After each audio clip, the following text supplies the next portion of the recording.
ஏற்கனவே இருக்கிற பார்லிமெண்ட்ல வட இந்தியாவின் எம்பிக்கள் தான் அதிகம் என்பதால் பல விஷயங்கள்ல நாம் எதுவுமே செய்ய முடியாது இருந்த சூழல்ல குறைந்தபட்சம் இருந்த அந்த ஒரு மதிப்பு, அந்த மதிப்புக்கு எந்த மதிப்பும் இல்லை. இனிமேல் நீங்கள் ஜீரோ என்று சொல்லக்கூடிய ஒரு முடிவுக்கு RSS பாஜக ஆட்சி வந்திருக்கிறது என்பதுதான் நாளைய வரலாற்று முக்கியத்துவம். நீங்கள் சொன்ன குடும்ப கட்டுப்பாட்டு முறையை நாங்கள் ஏற்றுக்கொண்டு அதன் அடிப்படையில் மக்கள் தொகையை குறைத்து, எனவே பொருளாதார உற்பத்தியின் நுகர்பவர்களின் எண்ணிக்கை ஒவ்வொரு குடும்பத்திலும் குறைந்ததின் காரணமாக ஒவ்வொரு குழந்தைக்கும் கல்விக்கும் வளர்ச்சிக்கும் செலவழித்து இந்தியாவுக்கு அதிகமான பொருளீட்டி தந்து வருமானத்தை உருவாக்கி உங்களுக்கு வரியை கொடுத்து கொண்டிருக்கிறோம். இந்த பொன் முட்டையிடும் வார்த்தை அறுப்பது புத்திசாலித்தனமா? எவனாவது அதை செய்வானா?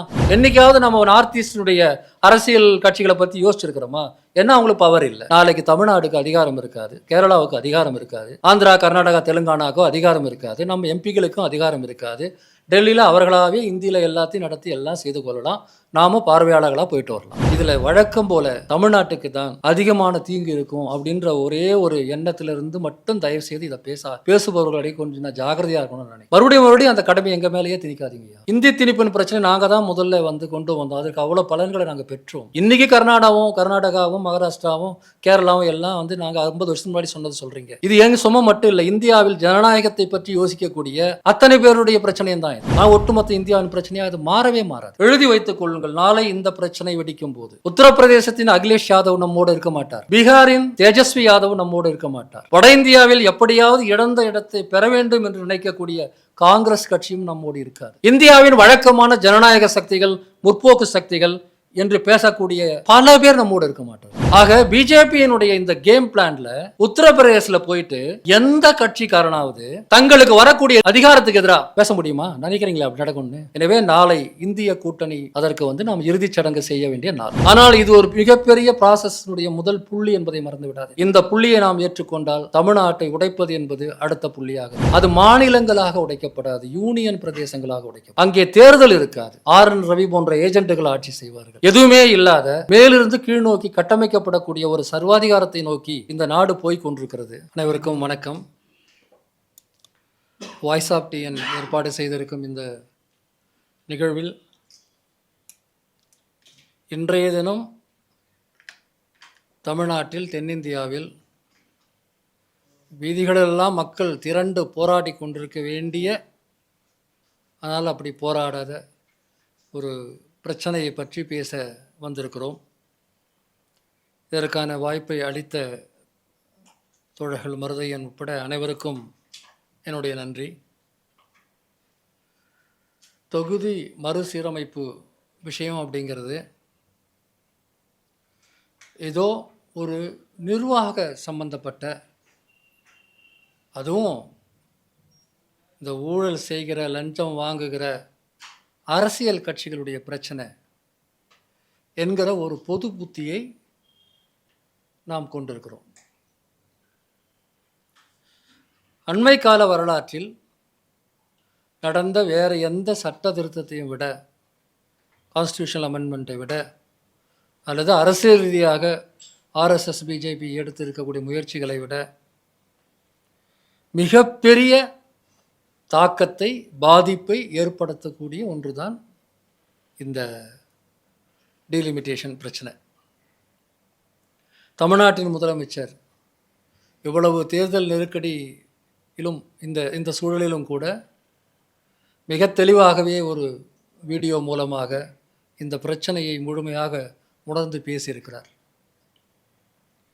காங்கிரஸ் கட்சி என்று சொன்னால் அதனுடைய தென் மாநிலங்களை சேர்ந்த சிதம்பரமோ, ரேவந்த் ரெட்டி அவர்களோ, தெலுங்கானா முதல்வர், அல்லது கர்நாடகத்திலிருந்து அதனுடைய துணை முதல்வர் சிவகுமார் போன்ற ஒரு சிலர், கபில் சிபல் போன்ற சில சட்ட வல்லுநர்களாக இருக்கக்கூடிய காங்கிரஸ்காரர்கள் இதை பற்றி எழுதியிருக்கிறார்கள்.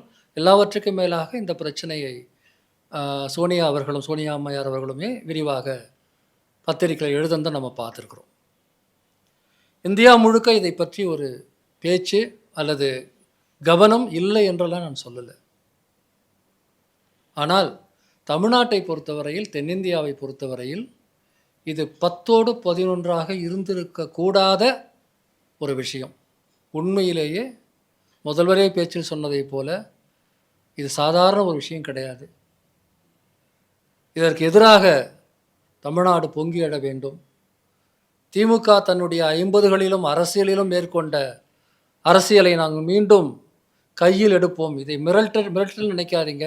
மிரட்டல் நினைச்சாலும் சரி, இதை நாங்கள் செய்வோம் என்று அவர் சொன்ன அந்த வார்த்தைகள் தான் இதுவரையில் வெளிவந்த வார்த்தைகளிலேயே நமக்கு நம்பிக்கை தரக்கூடிய ஒரு வார்த்தை, ஒரு பேச்சு. எந்த மாநிலங்கள் பாதிக்கப்பட போகிறதோ அந்த மாநிலங்கள் தேர்தலின் ஒரு உச்சகட்டத்தில் இருக்கும்போது, தேர்தல் பிரச்சாரத்தின் உச்சகட்டத்தில் இருக்கும்பொழுது, எந்த விதமான அரசியல் சாசன ரீதியான நடைமுறையும் பின்பற்றாமல் மோடி அரசாங்கம் இதை நாடாளுமன்றத்தில் 3 மசோதாக்களை கொண்டு வருகிறது. இந்த தொகுதி மறுவரையறை தொடர்பான ஒரு டீலிமிட்டேஷன் கமிஷன் உருவாக்கப்படுவது ஒன்று. இந்த தொகுதி மறுவரை தொடர்பான ஏற்கனவே இருக்கக்கூடிய அரசியல் சாசனத்தின் கூறுகளை திருத்துவது. இதோடு சந்தடி சாக்கில் விமன் ரிசர்வேஷன் பில். மோடி அவர்கள் அதை மட்டுமே பேசி, நாளை ஒரு பிரச்சனை இதனால் வந்தால் பெண்களுக்கான இடஒதுக்கீடு விஷயத்தை காங்கிரஸோ அல்லது திமுகவோ மற்றவர்களோ எதிர்க்கிறார்கள் என்று சொல்வதற்கு வசதியாக எல்லாவற்றையும் ஒன்றாக கூட்டி குழப்பி இதை நாளை அறிமுகம் செய்ய இருக்கிறார்கள். ஒரு மிக முக்கியமான பிரச்சனை, ஏற்கனவே தமிழ்நாட்டின் முதலமைச்சர் மு க ஸ்டாலின் அவர்கள் எடுத்த முயற்சியால் தென் மாநிலங்களை சேர்ந்த முதலமைச்சர்கள் சென்னையில் கூடி இந்த பிரச்சனை பற்றி பேசிய பிறகு இதனுடைய அரசியல் முக்கியத்துவத்தை உலகம் அறிந்திருக்கிறது.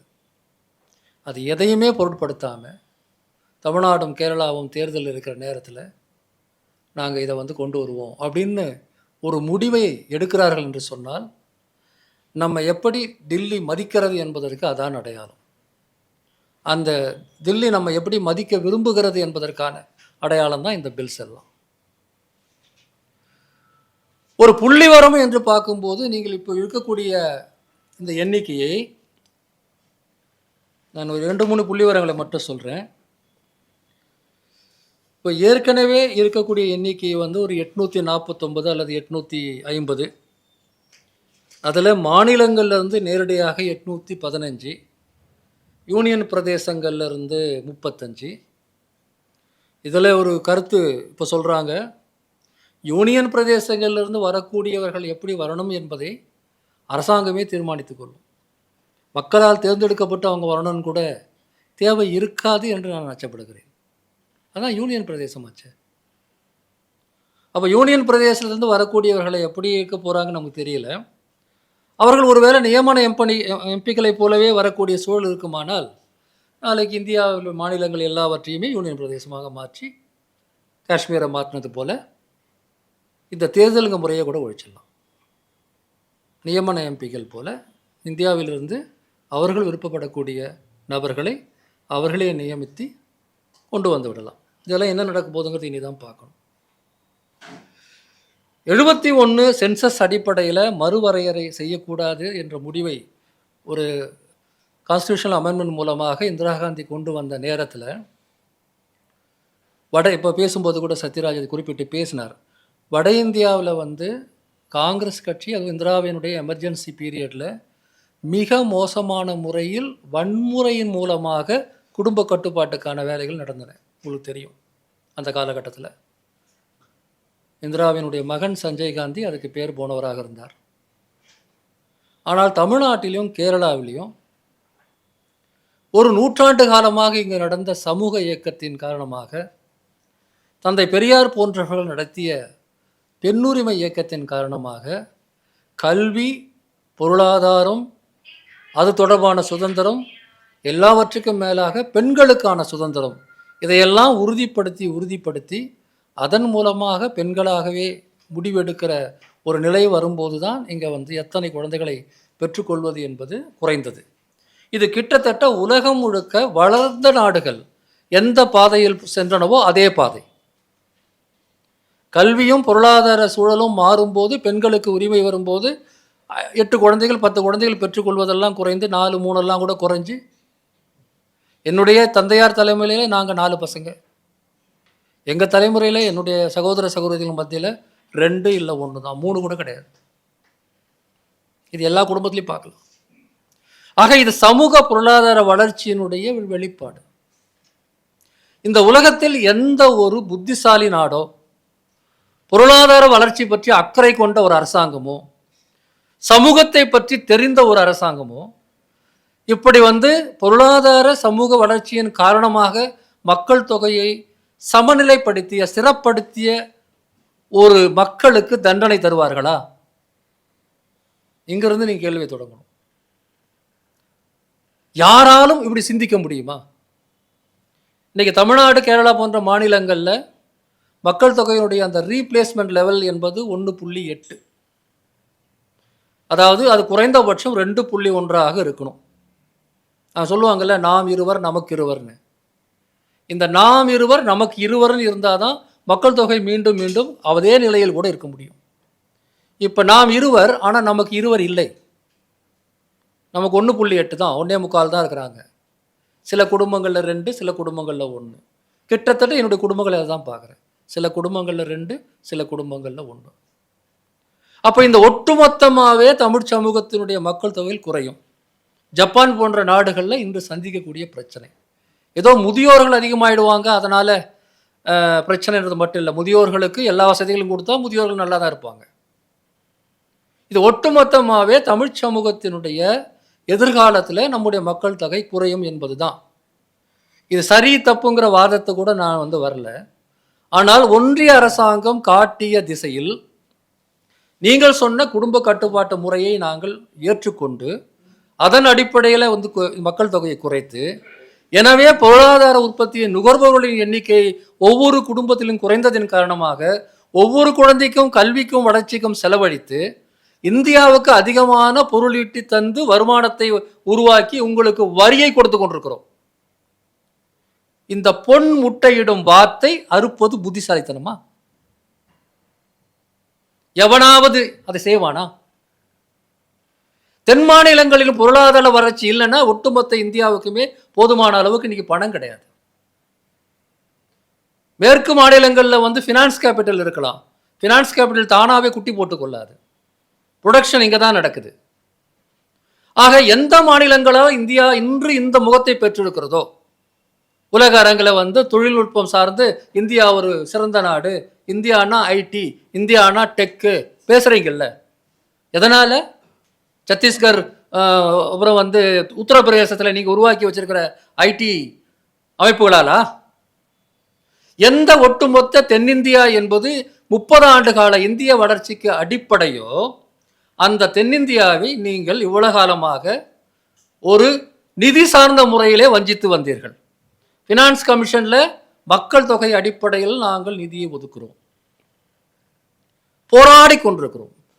கலைஞர் போராடினார், இன்று ஸ்டாலின் போராடுகிறார், இடையில ஜெயலலிதாவும் போராடினார்கள். ஜெயலலிதா அவர்கள் மறைந்த அந்த ஆண்டு கடைசியில் அவர்கள் சட்டமன்றத்தில் சுதந்திர நாள் கொடியேற்றி பேசும்போது அவர் ஒரு வார்த்தையை மிக முக்கியமாக குறிப்பிட்டு பேசினார். இந்த எக்கனாமிக் ஃப்ரீடம் இல்லைன்னா அது ஃப்ரீடமே கிடையாது.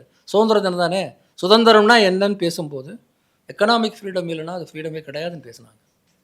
தமிழ்நாட்டில் நம்ம அனைவருக்கும் தெரியும் நாம் எவ்வளவு பணம் தருகிறோம், ஒன்றிய அரசு எவ்வளோ பணம் திருப்பி தருகிறது.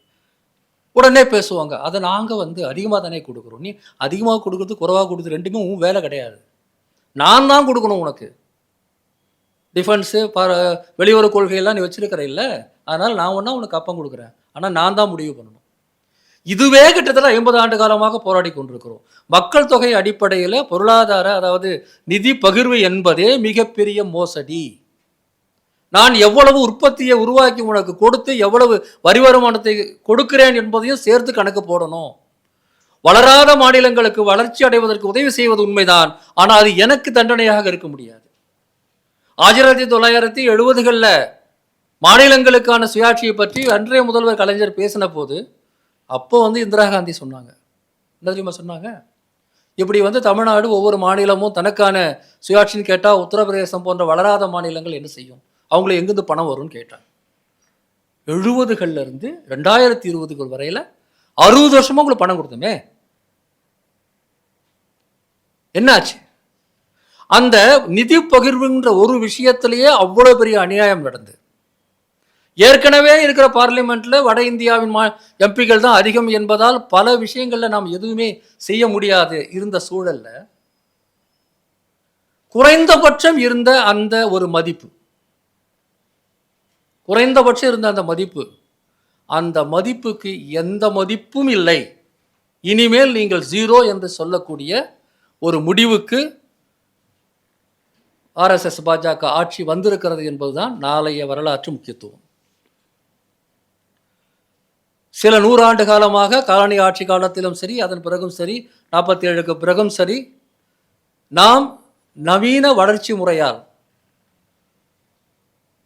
கல்வியால், பொருளாதாரத்தால், சமூக முன்னேற்றத்தால் பெற்ற அத்தனை பலன்கள் தொடர்பாகவும் இனி எந்த முடிவும் நாம் எடுக்க முடியாது என்கிற ஒரு அரசியலின் தொடக்கத்தை அவங்க பொலிட்டிக்கலாக ஏற்கனவே செஞ்சிருந்தாலும் அதை கான்ஸ்டிடியூஷனலாக செய்வதற்கான ஒரு எண்ணம் எப்பொழுதுமே அவங்ககிட்ட இருக்கு. அது என்னன்னா, மாநிலங்கள் என்கின்ற முறையே அழிக்கப்பட வேண்டும் என்பதுதான் அவங்களுடைய எண்ணம். இதை அவர்கள் மறைச்செல்லாம் பேசல. RSSனுடைய அந்த அடிப்படையான கோட்பாடுகள் ஒன்று, அதுவும் மொழிவாரி மாநிலங்கள் இருக்கக்கூடாது, இந்த ஸ்டேட் என்பதே இருக்கக்கூடாது. தமிழில் சில சமயம் அந்த சொல் சிக்கலானது. மாநிலம்னா நான் கூட மாவட்டம் மாதிரி ஒரு அட்மினிஸ்ட்ரேட்டிவ் யூனிட் நினைப்போம், அது இல்லை. சட்டம் இயற்றும் அவையை கொண்ட ஒரு அமைப்பான அந்த ஸ்டேட், அதற்கு எந்த அதிகாரமும் இருக்கக்கூடாது. அட்மினிஸ்ட்ரேஷன் ஒன்றா இருக்கலாம், உள்ளாட்சி யூனியன், உள்ளாட்சி இப்போ பஞ்சாயத்து போல. ஆனால் சட்டம் இயற்றும் உரிமையை கொண்ட ஒரு அமைப்பு டெல்லியில் மட்டும்தான் இருக்கணும், ஒன்றா தான் இருக்கணும், ஒரே நாடு ஒரே நிர்வாகம் என்கிற அந்த அமைப்புக்கு தடையாக இருக்கக்கூடிய இந்த மாநிலங்கள் என்கிற அமைப்பு முறையை உடைப்பதற்கு அவர்கள் பல விஷயங்கள் திட்டமிட்டிருக்கிறார்கள். அதனுடைய முதல் மிகப்பெரிய நகர்வு நாளை நடக்க போகிற இந்த டீலிமிட்டேஷன் கமிஷனை வைப்பதும் அதன் மூலமாக மற்றதை செய்வதும். நான் சட்ட ரீதியான சில விஷயங்களை பேசுவதற்கு முன்பாக இந்த வரலாற்று நிலையிலிருந்து, அரசியல் நிலையிலிருந்து இந்த ஒரு பின்னணியை நாம் புரிந்து கொண்டு செய்ய வேண்டும். இன்னைக்கு இந்த டீலிமிட்டேஷனால எங்களுக்கு பெரிய பாதிப்பு இல்லைன்னு மகாராஷ்டிரா நினைக்கலாம், நம்பர் பெருசாக மாறாதுன்னு. அப்போ அவங்களுக்கு எந்த பிரச்சனையும் இல்லையா? இல்லை எங்களுக்கு 2 சீட்டு கூட கிடைக்கலான்னு சொல்லிட்டு ஜார்க்கண்ட் நினைக்கலாம், அப்போ அவங்களுக்கு எந்த பிரச்சனையும் இல்லையா? அது அவங்களுக்கு ரொம்ப லாபகரமானதா? கிடையாது. மாநிலங்கள் என்கிற, மொழிவாரி மாநிலங்கள் என்கிற இந்த முறையினால் தங்களுடைய அடையாளத்தையும் அரசியலையும் அதிகாரத்தையும் உறுதி செய்து கொள்ளக்கூடிய வாய்ப்பு உள்ள அனைத்து அமைப்புகளையும் தகர்த்து எறிவதற்காக இந்த தேவை அதிகமாக உணரப்படாத, இல்லை தேவையே இல்லாத யூபி எம்பி, ராஜஸ்தான், பீகார் போன்ற மாநிலங்களில் உள்ள எம்பிகளுக்கு முழு அதிகாரத்தை கைமாற்றி கொடுத்த பிறகு இந்தியாவில் இந்தி ஸ்டேட்ஸ் என்பது அதிகாரம் கொண்ட பகுதியாகவும் மற்ற மாநிலங்கள் அனைத்தும், தெற்கு மட்டும் இல்லை, தெற்கும் சரி, கிழக்கும் சரி, மேற்கும் சரி, வடக்கின் உச்சியாக இருக்கக்கூடிய பஞ்சாப் காஷ்மீரும் சரி, எல்லாருமே காலனிகள் தான். உங்களுக்கு எந்த மதிப்பும் இல்லை, தனிப்பட்ட மதிப்பை நான் பேசலை. இன்றைய பாராளுமன்றத்தில் 25% இடங்கள் தென்னிந்தியாவுக்கு இருக்கிறது. இப்போ இந்த மாற்றம் வந்தால் அது 20க்கு வரும். 4ல் 1 பங்கு இருக்கும் போதே நமக்கு வாய்ஸ் இல்லை, 5ல் 1 பங்கு வந்தால் இந்தியாவின் வடகிழக்கு மாநிலங்களுக்கு இந்திய நாடாளுமன்றத்தில் என்னைக்காவது ஒரு மரியாதை இருந்து நீங்கள் பார்த்துருக்கீங்களா? 7 மாநிலங்கள் மொத்தமாக சேர்த்தா ஒரு 20-25 சீட்டு தான். யாராவது அவங்களை கேர் பண்ணியிருக்காங்களா? என்னைக்காவது அந்த கட்சிகளை பற்றியெல்லாம் நம்ம டெலிவிஷன் விவாதங்களில் பேசியிருக்கிறோமா? மணிப்பூரில் இருக்கிற முதலமைச்சர் பேர் நமக்கு தெரியுமா? ஏன் வடகிழக்கு மாநிலங்கள் அவ்வளவு அற்பமாக மற்றவங்களுக்கு தோன்றுகின்றன? பலன் இல்லை, அதாவது பலம் இல்லை, எனவே அவங்கள பற்றி பேசலை. இந்த நிலை தென் மாநிலங்களுக்கு வரதுக்கு ரொம்ப நாள் ஆகாது. காங்கிரஸ் கட்சி பெரும்பான்மையாக இருந்து பல தேர்தலுக்கு பிறகு, ஜவஹர்லால் நேரு பிரதமராக இருந்து, அதன் பிறகு இந்திரா காந்தி, நடுவில் லால் பகதூர் சாஸ்திரி, இந்திரா காந்திக்கு பிறகு ராஜீவ் காந்தி, அந்த காலகட்டத்தில் பெரும்பாலும் காங்கிரஸ் ஒரு 300-350 சீட்லாம் இழந்த ஒரு காலகட்டம் மாறி இந்தியாவில் முதல் முறையாக மாநில கட்சிகளுக்கு செல்வாக்கு வந்து அவர்களுடைய எம்பி சீட்டுக்கு மதிப்பு வந்தது 89 விபி சிங்கருடைய தேசிய முன்னணி ஆட்சி உருவானதுலேருந்து.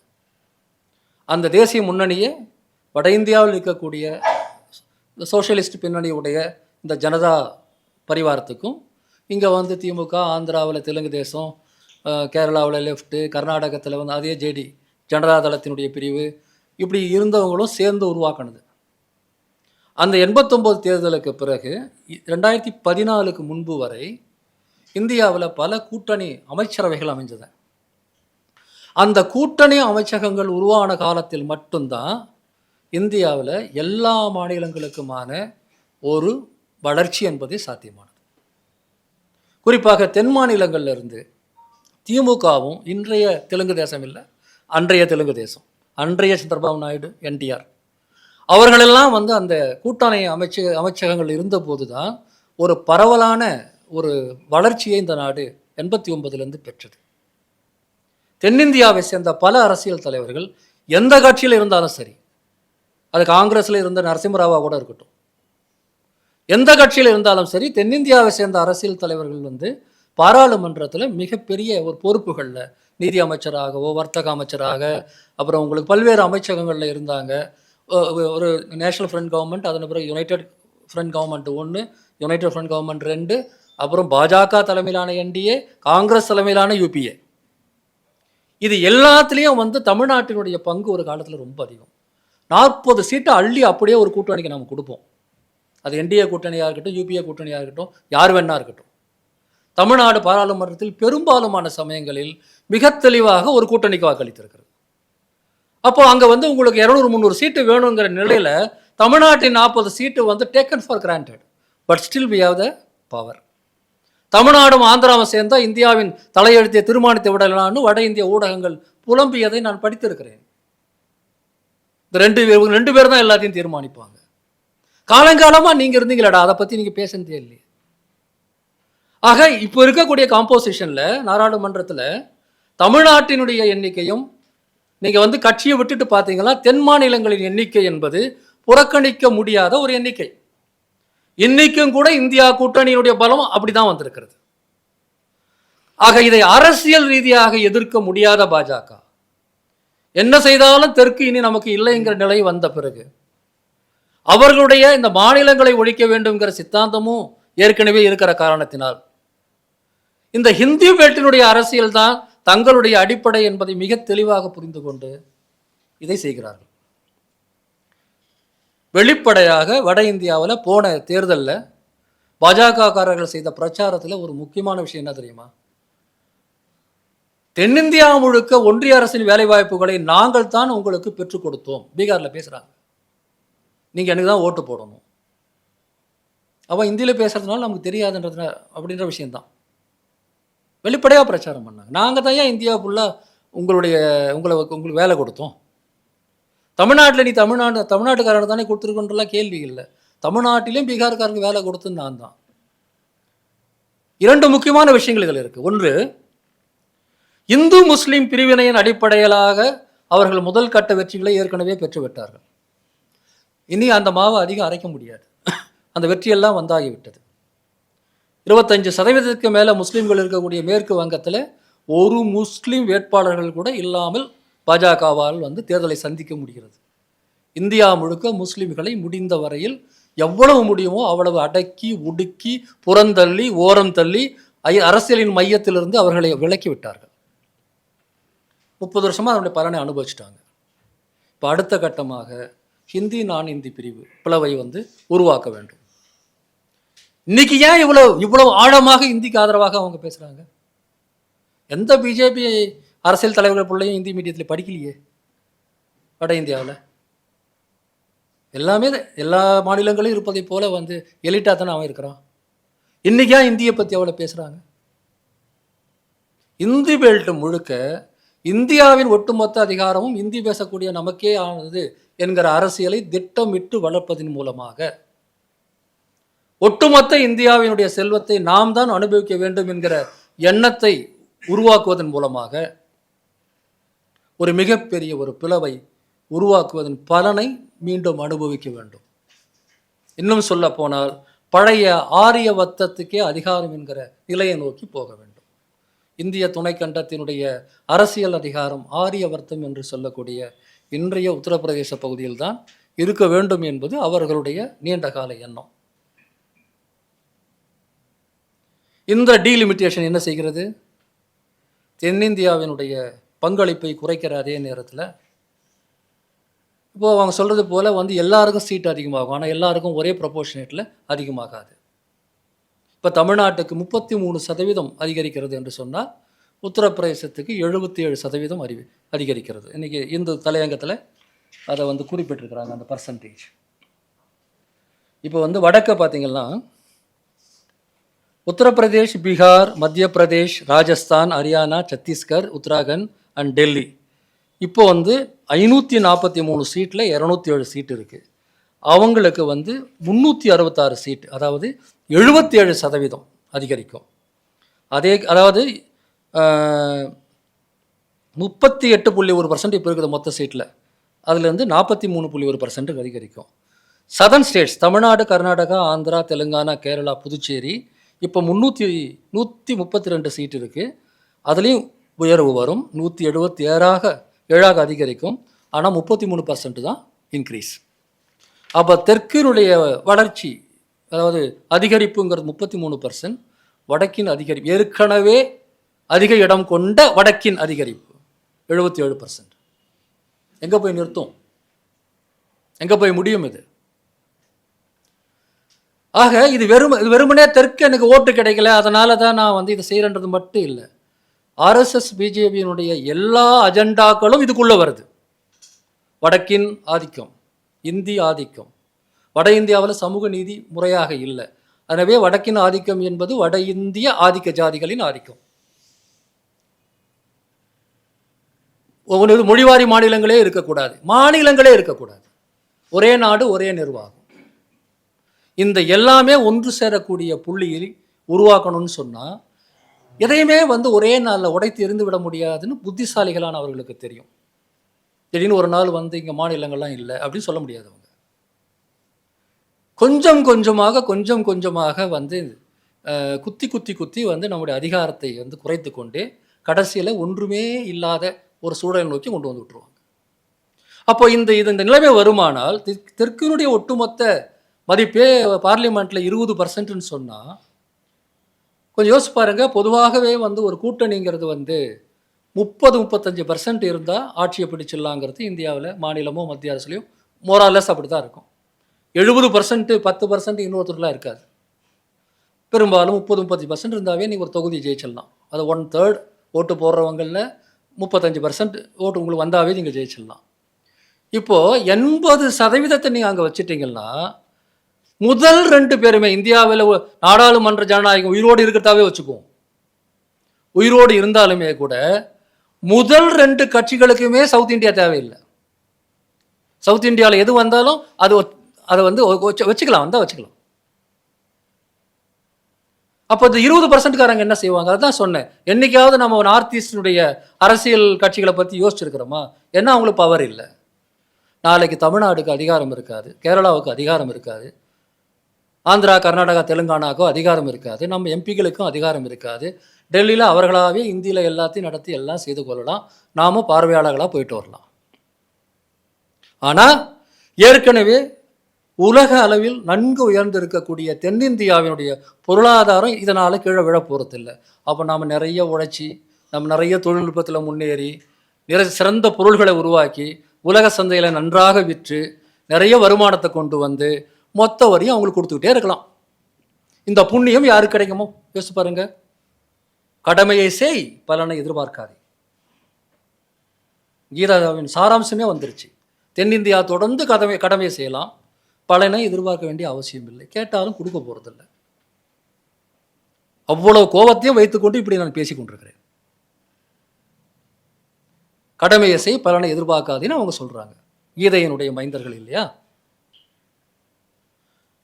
நான் அதான் கேட்குறேன், எந்த ஒரு நாட்டிலாவது பொருளாதார ரீதியாக டிவிடெண்ட் தரக்கூடிய ஒரு பிரிவை இப்படி நடத்துவார்களா?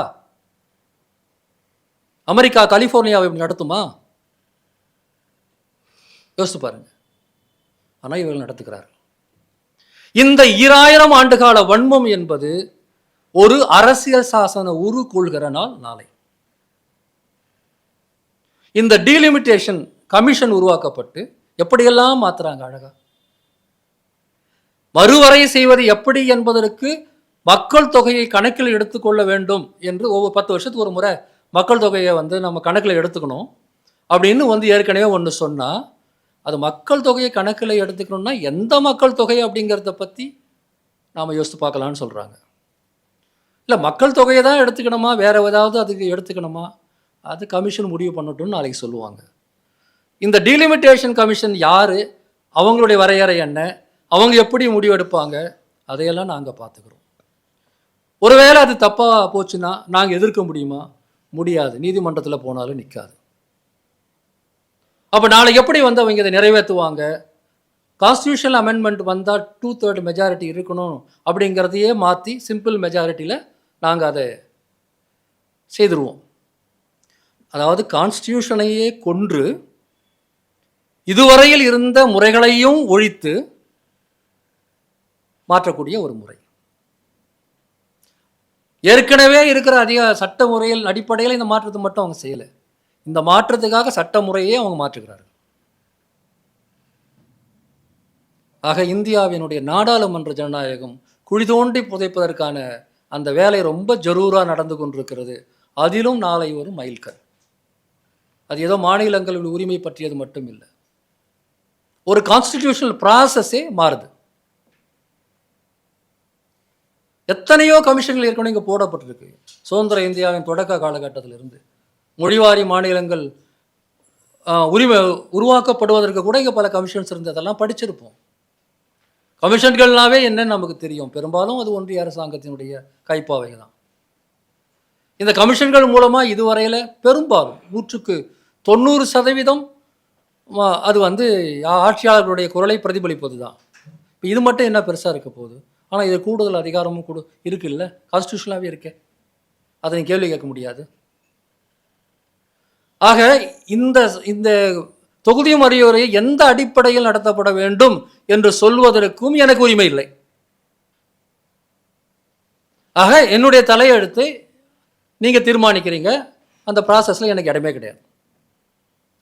ஒருவேளை நான் மறுத்தால், இப்போ இருக்கிற பார்லிமெண்ட் சிஸ்டத்திலே உங்களுக்கு வாய்ஸ் இல்லைன்னா, உங்க அத்தனை அதிகாரம் குறைஞ்சு போன நாளைக்கு பார்லிமெண்ட் சிஸ்டத்தில் உங்களுக்கு என்ன வாய்ஸ் இருக்கும்? வாய்ஸ் ஆஃப் டிஎன் நாளைக்கு என்ன ஆகும்? வாய்ஸ் ஆஃப் சவுத் இந்தியா நாளைக்கு என்ன ஆகும்? குரலற்றவர்களாக மாறப்போகிறோம். அதிகாரபூர்வமாக, அரசியல் சாசன ரீதியாக, சட்டபூர்வமாக குரலற்றவர்களாக ஆக்கப்பட போகிறோம். இதுக்கு பேர் தான் காலனியம்.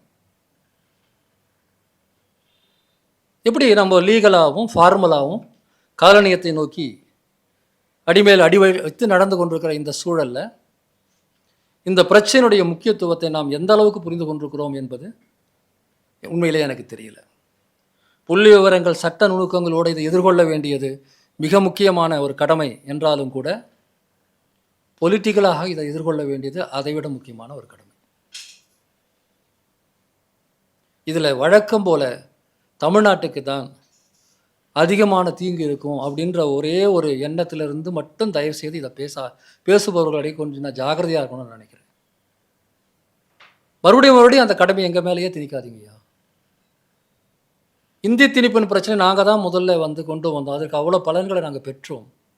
இன்றைக்கி கர்நாடகாவும் மகாராஷ்டிராவும் கேரளாவும் எல்லாம் நாங்கள் 50 வருஷத்துக்கு முன்னாடி சொன்னது சொல்கிறீங்க.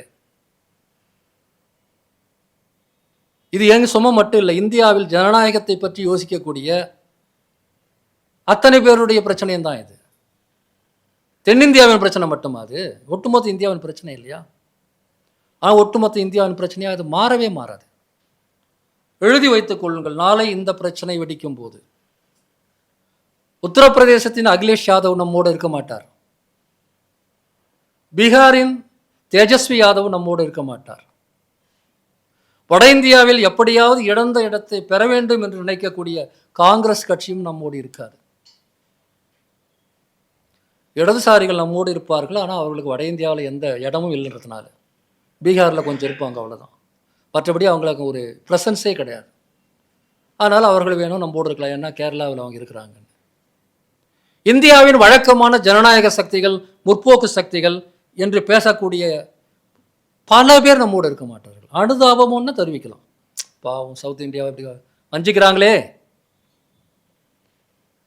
ரொம்ப கஷ்டப்படுத்துறாங்களே அப்படின்னு அனுதாபத்தை வேண்டுமானால் அவர்கள் தெரிவிக்கலாம்.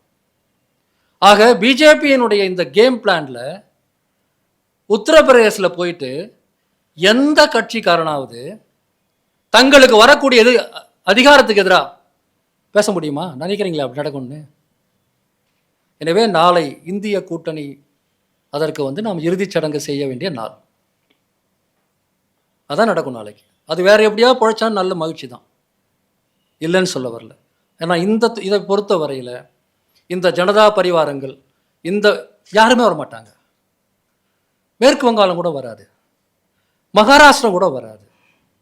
அவங்களாம் பெருசாக பாதிக்கப்பட்டங்கிற எண்ணம் இருக்கு. தென்னிந்தியாவில் ஆந்திராவிலையும் கர்நாடகத்திலையும் காங்கிரஸ், அதாவது தெலுங்கானாவிலையும் கர்நாடகத்திலையும் காங்கிரஸ் ஆட்சியில் இருக்கிறதுனால அவர்கள் மனதார நம்மோடு இருந்தாலும் கட்சிக்கு கட்டுப்பட்டு அவர்கள் எந்த அளவுக்கு போராட முடியும்னு எனக்கு தெரியல. சந்திரபாபு நாயுடு பாதி சங்கி ஆகியிருக்கிறார், அவராலையும் ஏதாவது செய்ய முடியுமான்னு எனக்கு தெரியல. கேரளாவில் என்ன நிலைமைன்னு அதிகபட்சம் சிபிஎம் நம்ம ஆதரிக்கலாம். எனவே வேற வழி இல்லாமல் கடைசியில் நாம் தான் நிற்கிறோம்.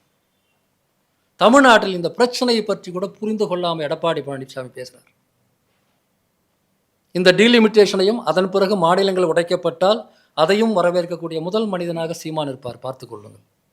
அவர் ஏற்கனவே பேசியிருக்கிறார். தெலுங்கானுக்கு 2 ஸ்டேட் இருக்கும்போது தமிழ்நாட்டுக்கு 2 ஸ்டேட், தமிழர்களுக்கு 2 ஸ்டேட் இருக்கக்கூடாதுன்னெலாம் நாம் தமிழர் கட்சி தலைவர்கள்லாம் பேசியிருக்கிறாங்க. என்ன நிலையில் இருக்கிறோம்? திமுகவினுடைய தலைவர் பேசுகிறார், ஆனால் கட்சி போராட்டத்தில் இறங்குமா? தெளிவாக தெரிந்து கொண்டு தான் தேர்தல் நேரத்தில் இதை செய்கிறாங்க. அது இறங்கணும் நாம் விரும்புகிறோம். ஆனால் தமிழ்நாட்டினுடைய அறிவுஜீவிகள், அரசியல் செயல்பாட்டாளர்கள் எல்லோரும் எவ்வளவு இந்த விஷயத்தை புரிந்து கொண்டிருக்க வேண்டும் என்பதற்கு ஏற்கனவே பல புள்ளிகள் வந்துட்டும் இல்லை. டீலிமிட்டேஷன் தொடர்பாக முதலமைச்சர் மாநாடு நடந்த போதே எல்லாம் தெரிஞ்சு போச்சு இல்லை. போன எலெக்ஷன்லேயே முதல்வர் பேசினார், காஷ்மீரை சுட்டி காட்டி காஷ்மீரை உடைத்ததை போல தமிழ்நாட்டை உடைப்பார்கள் பேசினார். தமிழ்நாட்டில் அவருடைய நூல் வெளியீட்டு விழாவுக்கு வந்த உமர் அப்துல்லா இதை பற்றி பேசினார். அந்த நிகழ்ச்சியில் நானும் கலந்துக்கிட்டேன். யாருக்கு தெரியாது இந்த விஷயங்கள் எல்லாம்? ஆர்எஸ்எஸ் திட்டம் யாருக்கும் தெரியாதா? பாஜகவின் கேம் பிளான் யாருக்கும் தெரியாதா? இதெல்லாம் மறைமுகமாக நேற்று காலையில் கொண்டு வந்ததா? எந்த டேட்டுங்கிறத வேணால் அவங்க ரகசியமாக வச்சுருக்கலாம். இதை பண்ண போகிறாங்கன்னு யாருக்கு தெரியாது. ஆனால் நாம் முடிந்த வரையில் அமைதியாக இருக்கிறோம். இது எங்கே போய் முடிய போதும் எனக்கு தெரியல.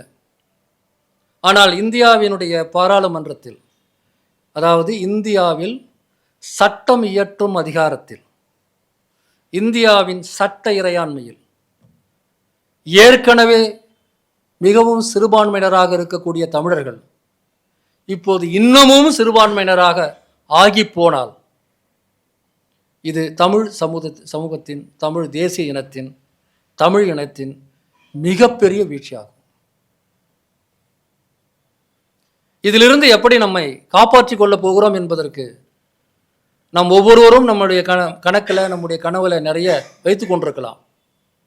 ஆனால் உடனடியாக இதை தடுத்து நிறுத்தாவிட்டால், அல்லது இதுக்கு எதிராக இதை நாங்கள் ஏற்றுக்கொள்ளவில்லை என்று வலுவாக குரல் கூட கொடுக்க முடியாமல் போனால், இதை நான் தோல்வி என்று சொல்ல மாட்டேன், மிகப்பெரிய அவலம் என்று தான் சொல்வேன்.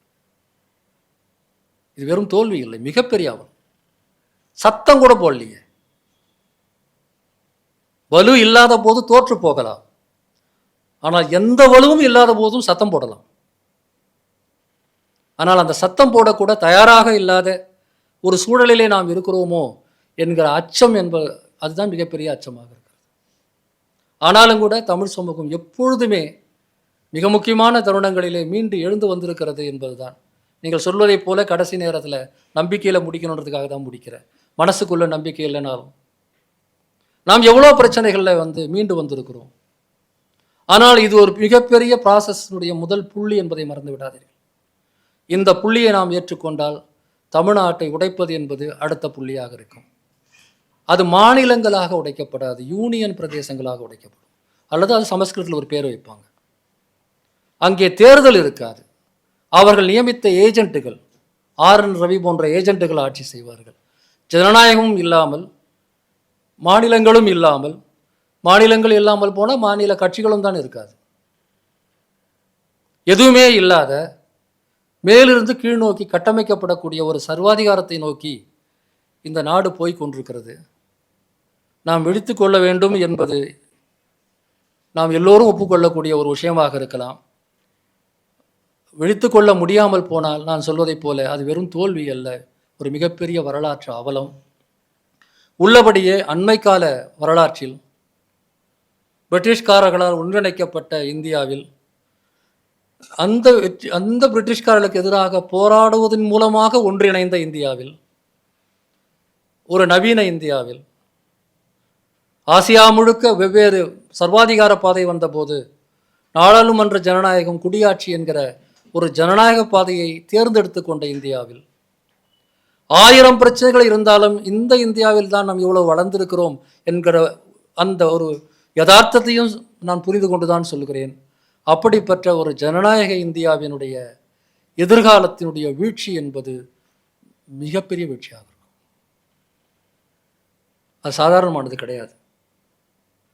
நம்ம வரலாற்றை முழுமையாக பார்க்க வேண்டும். அப்படிப்பட்ட ஒரு நிலையை நோக்கி வேகமாக நகர்ந்து கொண்டிருக்கிறோம். அதில் மிக முக்கியமான ஒரு மைல்ஸ்டோன் இந்த டீலிமிட்டேஷன் ப்ராசஸ்.